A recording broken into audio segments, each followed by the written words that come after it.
Major developments today from the White House. Former President Donald Trump is expected to make a decision within the next 2 weeks on whether the U.S. will formally step into the escalating conflict between Israel and Iran.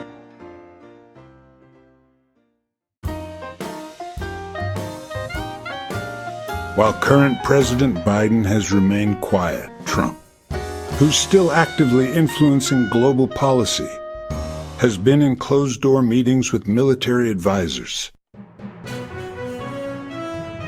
The White House confirmed today that discussions are focused on how best to support Israel while avoiding a full-scale global conflict. Meanwhile, the war on the ground continues to intensify.